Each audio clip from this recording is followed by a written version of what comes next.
今日約咗人去睇車，咁我哋咧今日去睇下呢個歐洲車。咁啊佢本身就中意93啊嘛，咁啊93揸咩啊？揸途嘉迪咯。因為咧歐洲車同呢個日本車咧有啲分別嘅喎。因為日本車咧，譬如啦，你有時改高改矮啊、剩啊嗰啲嘢咧，咁啊就會即係你要自己另外買 pass 去改啊。咁啊，但係歐洲車咧就會有個好處啊。個好處係咩咧？就係佢原裝已經有一啲降低 pass 俾你啊。譬如佢原裝已經有啲矮座位啦，跟住原裝會有啲矮彈弓啦，等等呢啲嘅裝備去提供俾你喎。如果你歐洲車本身有做呢啲咁樣嘅 pass 嘅話咧，其實係就唔會影響咗一啲車身嘅幾何啊。如果你影響車身幾何太勁嘅話，你部車就變咗唔好揸咯。所以歐洲車咧，其實就算改完低座之後咧，其實都會好揸咯。係，好靚喎呢件衫，特登 show 出嚟係嘛？梗係啦，平時都唔會攞出嚟着㗎。係咩？我哋而家係咪入去㗎啦？好俾人望下緊件衫先。張，後面仲靚93嘅衫，哇！呢個93 fans 級嘅衫喎，係嘛？係啊，有一部 Monster 係可以矮啲㗎嘛？你上網睇過係嘛？係啊，我冇理啦。你話可以嚟到卡士，我唔理有冇車啱我都。如果啱坐會唔會買啊？應該好貴喎，師兄。睇下先。其實佢都整咗喎，裝修咗，裏邊有出邊。哇！呢部就係同林寶嗰部係嘛？同林寶堅尼戀情嗰部喎。高級啊！呢部嘢一睇就知我揸唔起啦。有份 P 牌揸杜卡迪㗎都，一部車高過我。係咪啊？你去望下啲車先。有93頂帽喎。 93頂帽啫嘛，係咪同我哋嗰底唔同㗎？唔同㗎。唔同嘅。我嚟換一換先。係喎，你應該一早就帶住過嚟啊嘛。唔捨得喺街嗰度整污糟啊！戴翻頂帽先。你好啊，我想問下咧，Monster 咧係咪有一款低座版啊？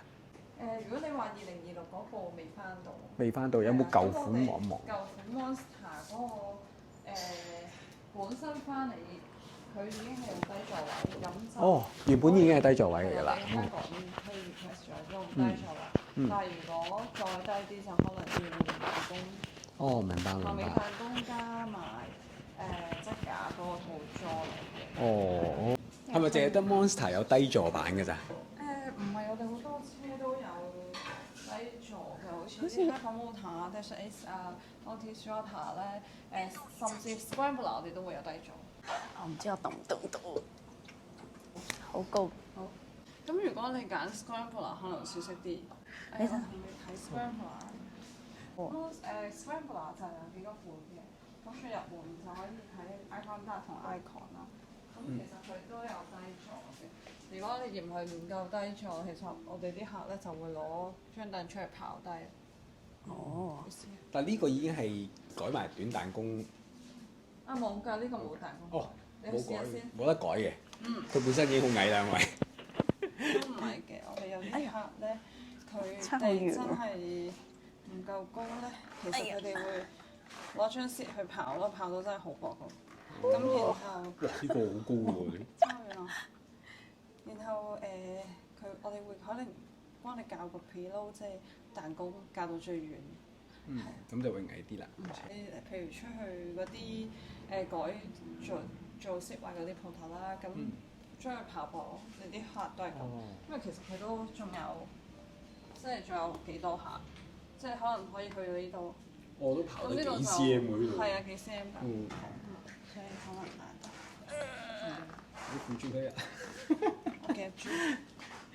唔得啦，好高啊！真係，你睇下我要咁樣，真係咁樣腳趾，好高咯。好高係嘛？係啊。冇嘢克服唔到嘅。好似 Honda 嗰個阿區話齋冇嘢係揸唔到嘅，係咪先？得 Monster 會啱你啲嘅，如果真係嘅話。Monster 其實好似冇呢部咁高喎，呢部高啲好似我覺得。係啊，但係佢個樣好似好大嚿，所以頭先一坐上去就好驚咯。矮啲㗎。係啊，不如但係去再你嗰度可能大部啲，所以你感覺上可能嗰部大啲。但係嗰部改完之後都可以改矮。咁改完個短彈弓同埋改完個短質架之後，可以矮到幾多咧？應該去到775啊！點解嗰度係25cm 左右咯？左右。哦。係啊。喂，如果可以低到廿，真係 check，因為你咁樣問我。哦，係明白。咁但係嗰個大概係770咪仲矮過上次。係啊，775。係我哋喎。改low seat 嘅 accessories，即係頭尾彈弓加低 seat。低 seat 我哋已經有㗎啦，佢原本係820，但係我哋用緊呢張凳係低咗2cm，88嘅。好正喎咁樣。嗰部就挨都785度嘅。咁如果改彈弓，即係改短彈弓同質架，呢個咩價錢啊？大概3000零蚊，因為我哋買車就會第一張單改裝咧，其實會有要裝工嘅，暫時都係。哦。暫時啊。咁3000零又 OK 喎，你又改彈弓又成。如果你真係有興趣，就可能改完彈弓你再試一試，同埋就係會再較遠啲嗰個 preload 咯，咁成架車就會再落低啲。咁我再試下坐下。嗰個扶住又驚。好似係真係冇咁高。同埋佢嗰張攝位應該絕啲咧，你冇咁容易撕。除咗睇嗰個座高啦，咁其實都要睇嗰個車架。你車架窄身啲咧，你腳就唔會壓得咁開咯。咁因為嗰個車架就應該係冇 Monster 咁窄嘅。即係講緊座位嗰個位。所以其實嗰個數字都係一個數字，你實際我覺得係可以試坐嗰個感覺咯。我覺得我就嚟要跌向嗰邊啦。有女仔客人都係改低地揸嘅。咁但係架車喺佢手上。係。有冇佢咁矮啊？都唔緊要嘅。佢有技術啊嘛，睇佢上車都知啦。係嘛？睇得出㗎。佢夠膽跨過去咁樣落啊嘛。因為你幫我扶住咗。我覺得你揸得幾有型喎。我今日特登抄晒我所有珍藏出嚟㗎。我係93嘅 fans。哦，真係㗎！啊，如果你係佢 fans，因為我哋咧有MotoGP 睇 MotoGP，即係一個 VIP experience。咁咧就近距離接觸。我哋今年又下去啊！你留意我哋 Facebook 同 IG， 佢哋都會影相俾我哋㗎。係咪車主先得啊？都係嘅。咁你要買啦。我哋應該而家減緊。張幾錢啊？原價呢價，因為平時佢黑色即係唔係我話紅色啦，紅色就嗰個價錢啦，其他顏色會貴少少嘅。呢個原價163800，咁我哋特價係12萬。我記得佢好似有 SP 版啊，係咪叫 SP 版啊？SP 版係頭尾歐連士避震啦，有 damper，同埋有埋尾節咯，Silencer Terminale 嘅，咁嗰部就買晒啦。哦，咁但係嗰啲會唔會有低，即係會唔會有得降低個避震啊？嗰個冇啊，因為歐連士冇出呢啲嘢，係啊。哦，即係要普通版先有。頭尾避震啊嘛，係啊。哦。佢冇做呢啲。如果嗰啲可能你真係要自己買彈弓改咯。係啦，咁呢一個就係廠嘅一套 set 咯。可唔可以俾我試多次扶直架車？不過你唔好幫我咁多。你淨係掂住，我想睇下我夠唔夠力控制。你嚟啊！我冇夾啊！你隻手掂住啊，要呢個安全感，但係你唔好用力。所以頭先其實你幫咗我好多。佢都幾夠膽起喎，但係。因為你隻手扶住咗咯。如果你唔扶我就唔敢㗎，大佬。改低咗，你而家應該可以前腳掌掂地。改低25mm喎，夠喎應該。係嘅。但係我而家其實就我係甩咗半邊 pat pat 出嚟。最緊要你夠膽起架車，我都會覺得都犀利好勁啊，係嘛？唔該晒你。你試下捏下我嘅拎子會唔會太硬？係喎。因為油壓嘅拎子有機會硬少少，我記得我試嗰時會硬嘅啲。，但係我覺得 OK 嘅。係喎，有啲唔同嘅喎。咁有咩好處㗎？有啊，就穩定個威亞，威亞有機會嗰條威亞生鏽啦，個狀態唔好啦，佢條通行得唔順或者繞得唔靚咧，嗰個嘅力字會重。哦。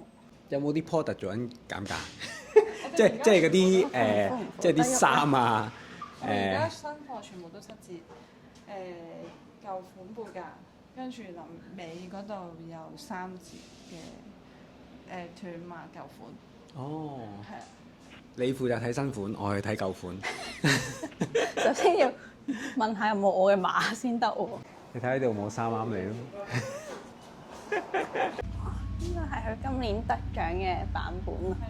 係啊，3磅7折啊！係啊，3萬。呢件幾錢啊？呢件原價500，因為我哋新貨7折，而家係350。350真係唔貴咯。係啊，真係唔貴啊，300。仲要呢個質地好啲咯。嗯。但係冇我個碼真係可惜啦。細碼，你呢個係大碼啊嘛。我可以着裙你咪當啊 oversize 咁着咯。係啊。其實我呢件後面都好靚㗎，等我展示下先。有佢個樣喺度㗎。唔得，你頭髮遮住咗啊！有佢個樣喺度㗎。係啊。出年2026年嘅泰國站武里南站，我哋就有搞VIP experience 嘅，咁就佢哋會係住喺賽車場隔離啦，然後會有一個 VIP box 啦，佢會同車手見面咯。係啦。咁咧就嗰個 early bird 係大概22,000幾蚊左右咯，咁就包住，咁就嗰3日啦個 day pass 咯。好似有得同車手食飯係嘛？咁呢個冇嘅，我第二個國家搞嘅應該，係啊，我哋就係見面啦，咁喺佢嗰個廠隊嗰度可以睇下到時有冇機會，即係可能因為我 join 嗰時，可以入去睇佢哋嘅賽車入面做緊嘅嘢。你見過馬昆斯啦已經？我見過啊。好笑啊！你可以得睇下你成為我哋 channel 參加我哋啲活動都會有機會嘅。如果馬昆斯嘅佢 test 過，其實我2部都 test 過嘅。佢而家後面嗰部咧就係呢部啦 V2 嚟嘅 Panasonic V2S。咁你可以攞個相機，有幫你同佢影相。好啊！我依家。因為我哋專登整呢個都係我哋打嘅。真係㗎？哇！好 professional 喎呢個，呢個係咯。坐唔坐得㗎？好高！你睇下呢架車咧，就係去到我個腰嗰度喎。幾 over 800幾嘅，呢部車我坐上去都吊腳嘅，係咯。係咪要咁樣㗎？你可以同佢一齊影相。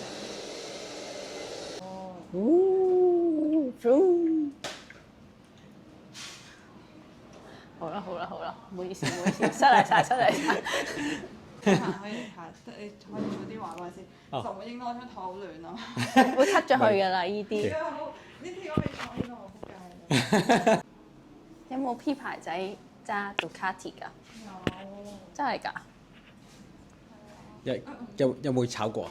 佢哋炒過翻嚟？冇 specific 咁樣炒過翻嚟，應該都唔係好覺。係啊，我哋就算學牌都有人，女仔又有，學牌又有 P 牌又有。好啊。今日唔該晒你先，唔該晒好晒啊！拜拜拜。點稱呼你啊叫 Amy 啊 ？Amy 你得閒都可以嚟。好啊，好唔該晒，拜拜你好靚啊！啱咪？拜拜，開心啊！但係都係觀光嘅心態啊，老實講。觀光嘅心態。係啊。對，唔係啊，其實嗰部 Monster 真係抵玩嘅，12萬幾。因為我嗰次揸過咧，其實咧揸上手咧，個車身重量咧應該同啲300cc 嘅車差唔多重量㗎咋。啊咁啊，但係咧一揸上去呢，一比油咧就差唔多，哇！600-700cc 啊，1000cc 嗰種加速力啊已經有。咁會唔會反而喺香港呢啲路係用唔着咧？都唔會嘅，你有逢車過車嘅感覺咯。